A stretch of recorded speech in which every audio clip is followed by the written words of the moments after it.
And there you have it, Lego set 42179.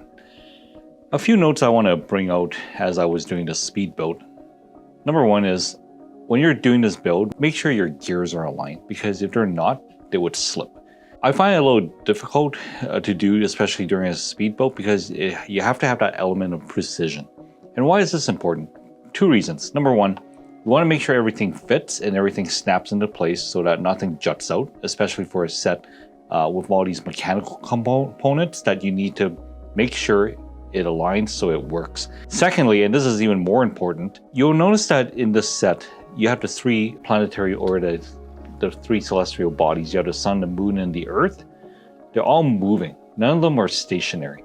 So for them to be positioned just right, you have to make sure that your gear alignments are just right. You'll notice that on the rings of these components, for this large orange ring right beneath the sun, you have the months of the year. Whereas the ring that's directly beneath the earth and the moon, you'll see that there are stickers showing you the phases of the moon.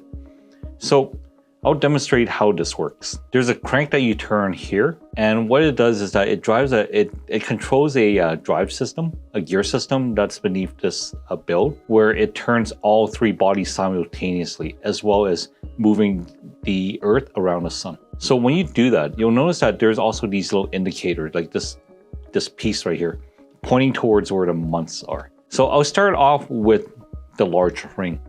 You'll see that right now it's pointing towards September. And if you notice that the earth and the moon, it's obviously not moving farther away from the sun, or it's not revolving further away, not going towards the apogee, but it's just staying put. However, you'll notice that in the build design itself, it shows the earth tilting. So right now, the earth is sort of starting to tilt away from the sun as I crank this. Now, as this approaches December 22nd, that's when we have the winter equinox, you'll notice that the earth is starting to tilt away from the sun. Okay, so now I'm approaching November, approaching December, and now I'm approaching near the end of December. So right about here, this is where December 22nd would be. You'll notice that at this point, the earth is tilted the furthest away from the sun. Now this is by design, by the set, because it wants to show you that during the shortest day of the year, the northern hemisphere is the farthest away from the sun. That's the reason why this is important, that you have all your gears lined up properly. So I'm going to go to summer equinox around June 22nd to show you the opposite. Okay, just keep going, keep going. And as you can see, the tilting of the earth is slowly turning towards the sun. Okay. Right now I'm around April. Approaching May.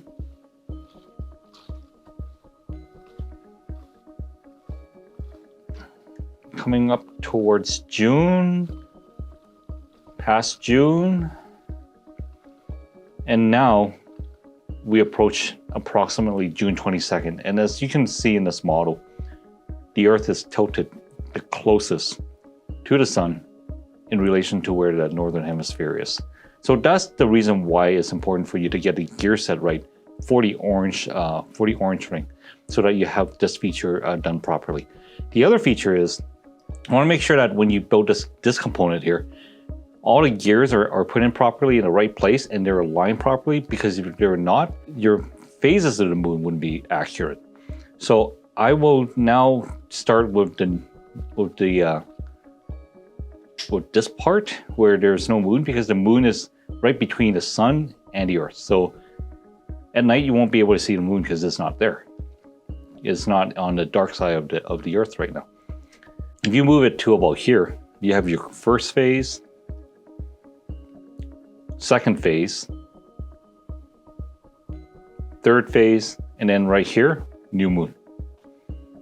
The earth is like right between the earth, or right between the sun and the moon. So this is where you get your full moon. And then as you keep turning the crank, the reverse happens. until you get back to this point where you have no moon. So if you don't have your gears lined up properly and you didn't put the set together properly, you're not going to have this feature. It's not going to show you the moon at the phases it's supposed to be. And more importantly, if you don't have the stickers put on right on both rings, you would not have this feature functioning properly. I'm going to go through a few of the challenges I went through as I was doing the speed build. First thing is, I noticed that some of the gears were hard to slip in. In fact, one of the gears that I put in, it just kept coming out. Now, it could be because, I don't know, I'm not saying this is like for everybody's set, but for this set, I guess the tolerance for the gear, it seems to be a little loose compared to the other gear. So one of the master gears I used, it kept slipping. So it just couldn't lock everything right in place. So what I had to do is I had to go back to my place and get a spare gear that I had just to replace that one gear that just didn't quite make QC. The other problem is when you're putting the sticker, make sure that you don't have them kind of like lopsided or just placed towards one, I guess, one end of the wheel. Because if you do, right, you wouldn't have the gears line up or this pointer line up to the right month when you're turning this thing. So as you can see on this ring, they're more or less equidistant from each other. So that's very important. When you put on your sticker, it's better to kind of like get an idea where you put it before you put it on. Last but not least, sometimes because the gears are it's a very precise alignment. So when you put it in, you might have just to wiggle it. Don't put it in by brute force.